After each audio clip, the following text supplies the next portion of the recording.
Hello everyone.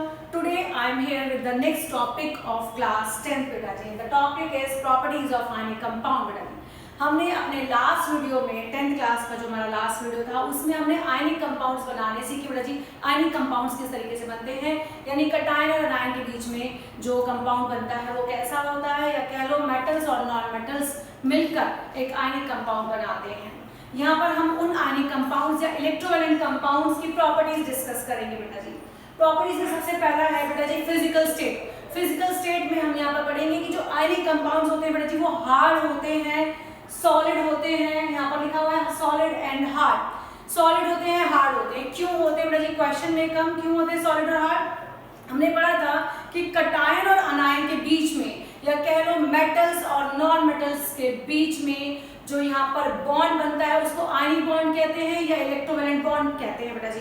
वो bond कैसे बनता है बेटा जी, by the transfer of complete transfer of electrons from the metal to non metals. ठीक है, कंप्लीट ट्रांसफर करने से मेटल के इलेक्ट्रॉन्स जब नॉन मेटल्स में जाते हैं वहां पर एक आयनिक कंपाउंड बनता है. आयनिक बॉन्ड कहते हैं, इलेक्ट्रोवैलेंट बॉन्ड, इलेक्ट्रोवैलेंट कंपाउंड कहते हैं बेटा जी. वो बॉन्ड जो होता है बहुत ही स्ट्रांग होता है. एक इलेक्ट्रोस्टैटिक फोर्सेस ऑफ अट्रैक्शन उसके बीच में होते हैं. उस इलेक्ट्रोस्टैटिक फोर्सेस ऑफ अट्रैक्शन जो कि बहुत स्ट्रांग होते हैं उसकी वजह से हमारे जो आयनिक कंपाउंड्स होते हैं बेटा जी वो सॉलिड होते हैं और हार्ड होते हैं बेटा जी. 1 मार्क में क्वेश्चन लेगा कि क्यों होते हैं सॉलिड और hard. We have to write due to presence of strong electrostatic force of attraction which is very strong due to the oppositely charged ions, that is cation and anion बेटा जी.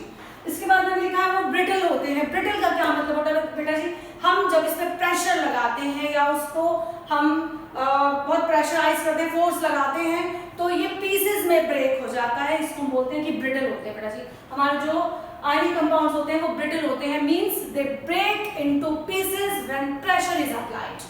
Next property of ionic compound is melting and boiling point. क्या होता है melting और boiling point? Melting point वो temperature जिस पर कोई particular compound melt हो जाता है बेटा जी, और boiling point the temperature at which a particular compound gets boiled. ठीक है, तो किस टेम्परेचर पर कोई कंपाउंड मेल्ट होता है उसको मेल्टिंग पॉइंट, किस टेम्परेचर पर कोई कंपाउंड बॉइल होता है उसे बॉइलिंग पॉइंट कहते हैं बेटा जी. अब इसके मेल्टिंग और बॉइलिंग पॉइंट क्या है?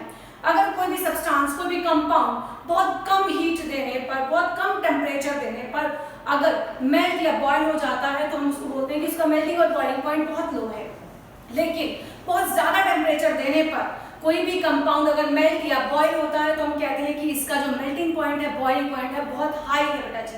तो बिल्कुल यही बात है, यहाँ पर हमारे आयनिक कंपाउंड्स का जो मेल्टिंग बॉइलिंग पॉइंट है बेटा जी बहुत हाई है. मैंने लिखा हुआ है हाई. क्यों हाई है? अभी सारी बातें उसी से रिलेटेड है कि बीच में जो बॉन्ड है बहुत स्ट्रांग है.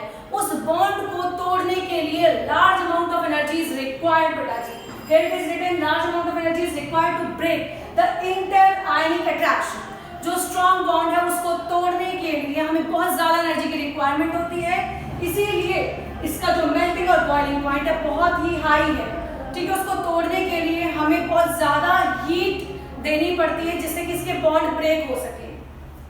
नेक्स्ट बेटा जी जो प्रॉपर्टी है वो है सॉल्युबिलिटी. सॉल्युबिलिटी के लिए एक रूल होता है, यूनिवर्सल रूल है जो आप 11th में भी रिपीट होगा कि लाइक डिसॉल्व्स लाइक. जो जैसा होता है वो वैसे में डिसॉल्व हो जाता है. ये हम अपने जनरल लाइफ में भी देखने को मिलता है, जो जैसा है वो वैसे ही उसमें जाकर घुल मिल जाता है. बिल्कुल इसी तरीके से बेटा जी हम आयनिक कंपाउंड्स पढ़ रहे हैं. आयनिक कंपाउंड्स क्योंकि पोलर होते हैं, क्योंकि उसमें पॉजिटिव चार्ज है और नेगेटिव चार्ज है, बिल्कुल इसी तरीके से वो सभी कंपाउंड जो कि पोलर होते हैं उन पोलर सब्सटेंसेस में हमारे आयनिक कंपाउंड जाकर डिसॉल्व हो जाते हैं. जैसे कि पानी है बेटा जी, वाटर पोलर है, पोलर कंपाउंड है. इथेनॉल है, अल्कोहल है, ये सभी क्या है? पोलर है. तो इन सभी में यानी वाटर में, इथेनॉल में क्योंकि पोलर है तो हमारे आयनिक कंपाउंड्स क्योंकि ये भी पोलर है इनमें जाकर डिसॉल्व हो जाते हैं यानी सॉल्युबल है. ठीक है, लेकिन हमारे आयनिक कंपाउंड्स कैरोसिन, पेट्रोल या हम बेंजीन, कार्बन टेट्राक्लोराइड इन सब में सॉल्युबल नहीं है. क्यों बेटा जी? क्योंकि ये जो सब्सटेंसेस है kerosene, petrol, benzene, carbon tetrachloride, ये सभी के सभी नॉन पोलर है. तो हमारा जो आयनिक कंपाउंड जो कि पोलर है वो नॉन पोलर में डिसॉल्व नहीं हो सकता. ठीक है बेटा जी।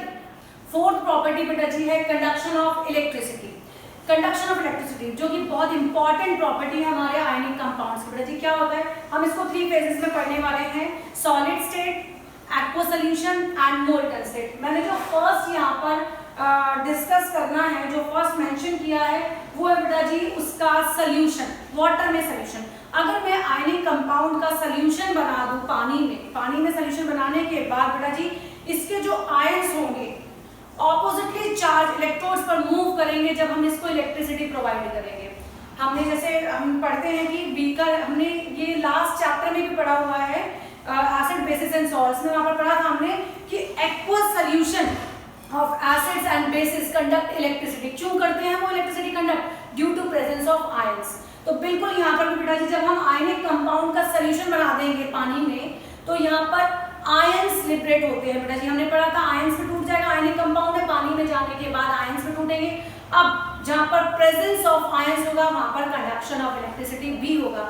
अब जब पानी के इस सॉल्यूशन में आयनिक कंपाउंड का पानी में जो ये सॉल्यूशन हमने बनाया है, जब इसमें से इलेक्ट्रिसिटी पास कराएंगे बेटा जी तो जो ऑपोजिटली चार्ज इलेक्ट्रोड्स होते हैं वहां पर हमारे ये आयंस मूव कर जाते हैं बेटा जी।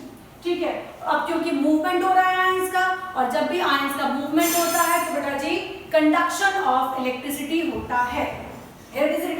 Solution of ionic compound in water contains ions है, और अगर वो मूव करेंगे ऑपोजिटली चार्ज इलेक्ट्रोड्स की तरफ तो इलेक्ट्रिसिटी क्या होती है बेटा जी? पास होती है और सॉल्यूशन में यानी कंडक्ट करता है।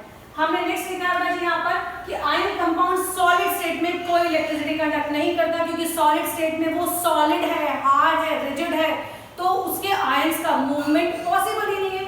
तो जब मूवमेंट नहीं होगा आयंस का तो इलेक्ट्रिसिटी कंडक्शन भी पॉसिबल नहीं है। लास्ट जो हमने लिखा है बेटा जी मोल्टन स्टेट। मोल्टन स्टेट क्या होता है? मोल्टन स्टेट यहाँ पर पानी नहीं मिलाया हमने एज सच अपने आयनिक कंपाउंड को मेल्ट कर दिया है, उसको बोलते हैं हमारा आयनिक कंपाउंड मोल्टन स्टेट में है।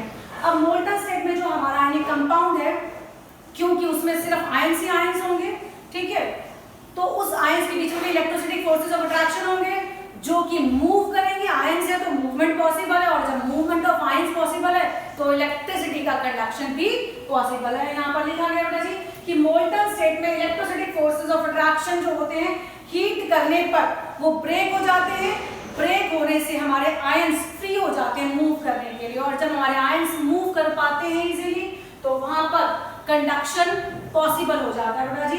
Electrostatic forces of attraction are overcome due to heat. Heat provide करने पर वो अट्रैक्शंस टूट जाते हैं, आयंस अलग अलग हो जाते हैं, अलग अलग होने पर वो मूव करने लगते हैं, और जहां पर भी मूवमेंट ऑफ आयंस होगा बेटा जी वहां पर इलेक्ट्रिसिटी का कंडक्शन जो होगा पॉसिबल होगा बेटा जी। बस this is all about the properties of ionic compounds, और you can say electromagnetic compounds. Thank you बेटा जी।